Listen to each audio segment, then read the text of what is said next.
नमस्कार भाई और बहनों। आज मैं अपने मन की बात इस ऑडियो के ज़रिए एडमिनिस्ट्रेशन तक और उन मंत्रियों नेताओं तक पहुंचाना चाहता हूं जो ये दावा करते हैं कि अपने अपने यहाँ स्टेट में काफ़ी तरक्कियां हो रही हैं। आज मैं ये कहना चाहता हूं कि आज हमें पता है कि बहुत सारी इंडस्ट्रीज़ लग रही हैं। हमारे स्थानीय जो युवाओं को उनको रोज़गार नहीं मिलता और जब भी वो नौकरी लेने के लिए जाते हैं तो उनको 12,000 पर मंथ 12 घंटे के हिसाब से उनको रखा जाता है।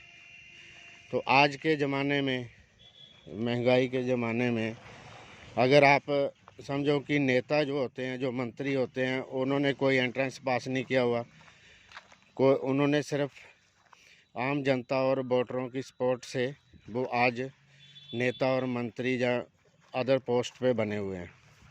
मैं ये कहना चाहता हूँ कि उनकी जो सैलरी है वो 3-3 लाख रुपया जो पर मंथ उनको मिलती है, ये किस वजह से मिली है?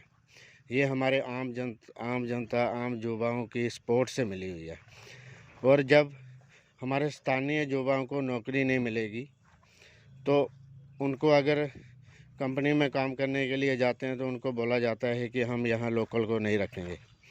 और ये जो इंडस्ट्रीज़ जो इतनी बड़ी एस्टैब्लिश की है, ये किसके लिए की हुई है? ये शो पीस बनाया हुआ है क्या ये?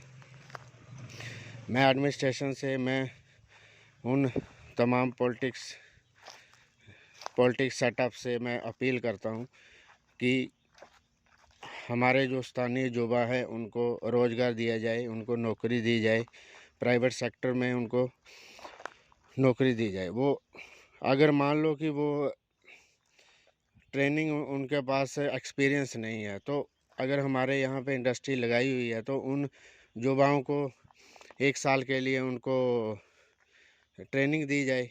ट्रेनिंग देने के बाद उनको एडमिनिस्ट्रेशन जो डिपार्टमेंट है या अदर रिस्पेक्टिव डिपार्टमेंट्स हैं उनमें उनको जॉब दी जाए।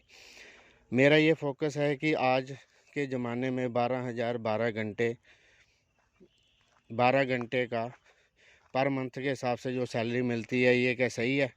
इससे घर चल जाएगा? ये बहुत ही सोचने वाली बात है। जो भी आज हम जो नेता बनाते हैं, आज जो हम जो लोगों की सपोर्ट्स से जो वो आज 3-3 लाख रुपए जो सैलरी ले रहे हैं, वो कोई एंट्रेंस पास करके नहीं आए, वो कोई टेस्ट पास करके नहीं आए, वो सीधा वोटरों की आम जनता और युवाओं की सपोर्ट से बने हैं। उनको भी उनसे आशय हैं कि उनका भी फ्यूचर ब्राइट हो सके।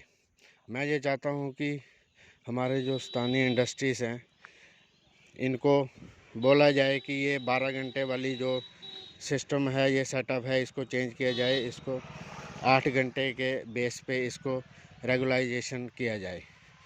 क्योंकि 12 घंटे में 12,000 जो सैलरी मिलती है पर मंथ के हिसाब से, ये कौन सा न्याय है? और ये बिल्कुल बंद होना चाहिए। और प्राइवेट सेक्टर में भी हमें युवाओं को ट्रेनिंग देके अच्छी नौकरी देनी चाहिए, उनको अच्छा भविष्य बनाना चाहिए ताकि वो अपने घर का सही तरीके से गुजारा कर सकें। 12,000 12 घंटे का पर मंथ के हिसाब से ये जो सैलरी मिलती है, इसको चेंज किया जाए और कम से कम मिनिमम बेसिस जो वर्कर का है वो 8 घंटे के बेसिस पे 16,000 रुपया और प्लस 4 छुट्टी जो एक्स्ट्रा जो होती है वो उनको मिलनी चाहिए।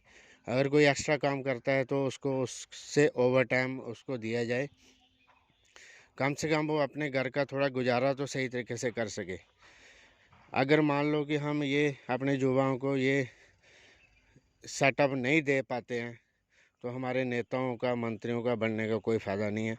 ये सिर्फ एक टाइम वेस्टेज है। और मैं अपील करता हूँ कि जब भी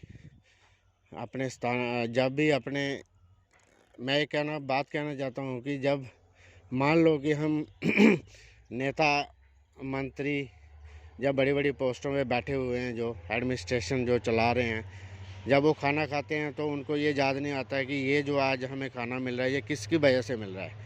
ये आम सपोर्टर्स, वोटर्स और आम जनताओं की वजह से मिला हुआ है।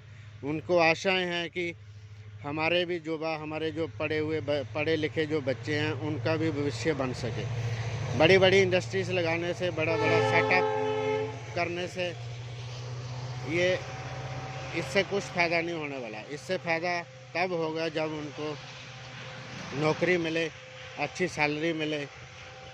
आज के ज़माने में 12,000 12 घंटे पर मंथ का कौन सा न्याय है। मैं ये अपील करता हूँ कि ये सेटअप चेंज किया जाए, 8 घंटे के बेसिस पे इंडस्ट्रीज़ को रेगुलाइजेशन की जाए और हमारे स्थानीय युवाओं को प्रायोरिटी पे ये काम दिया जाए। उनको अगर वो अनस्किल्ड हैं तो उनको ट्रेनिंग दो। ट्रेनिंग देने के बाद वो भी एडमिनिस्ट्रेशन का वर्क हैंडल कर सकते हैं। आज हमारे जो युवा हैं वो सब पढ़े हुए हैं। तो यही मैं कहना चाहता हूँ कि इस पे ध्यान दिया जाए ताकि हमारे युवाओं का भी भविष्य बन सके। Thank you.